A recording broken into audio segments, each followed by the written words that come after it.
Top quality और consistent performance के लिए सिर्फ सिल्वर पंप नाम याद रखना। જરૂર આ સનમ સાથે પ્યાર પણ બધાને બહુ છે એટલે સનમની સાથે ડૂબવું જરૂરી છે અને એ થશે પણ કારણ કે લગભગ એનાલિસ્ટના પોર્ટફોલિયોમાં માર્કેટના પોર્ટફોલિયોમાં ઇન્ડાઇસીસમાં સાથે એફપીઆઈ ડીઆઈ બધામાં આ એક એવો સ્ટોક હતો કે મીન્સ કે અહીંયા કઈ મોટું વિચારવું નહોતું પડતું અને તમને વેટ વાઇઝ કહી દઉં કે 1% જો એચડીએફસી બેંક નીચે ખુલે છે એના મતલબ 28 point Nifty 109 point Bank Nifty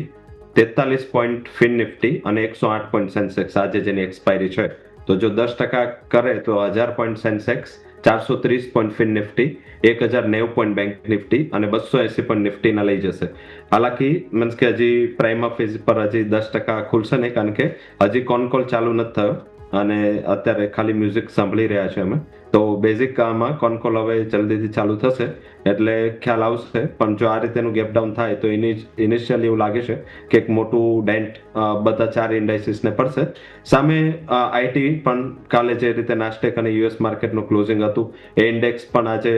સાથ નહીં આપે તો સનમ માર્કેટને બી લઈ ડૂબશે અને ઘણા બધા મીન્સ કે પોર્ટફોલિયોઝ છે મ્યુચ્યુઅલ ફંડ્સ છે એમના આમ પણ રિટર્ન અંડર પરફોર્મ કરી રહ્યા છે કારણ કે સારા સ્ટોક અત્યારે રિટર્ન નથી આપી રહ્યા. તમે Reliance HDFC bank TCS Infosys આજે ટોપ ક્વોલિટી સ્ટોક્સ જો 10 લઈને તમારા પોર્ટફોલિયોમાં 3 વર્ષથી બેઠા છો તો તમે ઉલટાના નેગેટિવ રિટર્નમાં છો. આના કરતાં નિફ્ટી લીધી હોય તો તમારું રિટર્ન સારું હોય તો જે ઉપર ભરોસો વધારે છે એ જ અત્યારે સનમ છે એ બધા અત્યારે પોર્ટફોલિયોને લઈ ડૂબી રહ્યા છે તો બેઝિક હવે માર્કેટમાં નેક્સ્ટ જનરેશન જે જેનજી છે એમ જે જેનજી સ્ટોક છે એનો ટાઈમ છે. આ બધી ઓલ્ડ જનરેશનમાંથી નીકળવાની જલ્દીથી જરૂર છે કારણ કે જ્યારે સારા ન્યૂઝ આવે તો 1% આના કરતાં ઉલટા કોઈ પોઝિટિવ ન્યૂઝ હોતે તો એચડીએફસી બેંક 1% ઉપર ખુલ્લો હોત જેમાં રિલાયન્સમાં બી થશે કે ન્યૂઝ છે કે આજે એના એપ્રિલમાં એ લોકોનું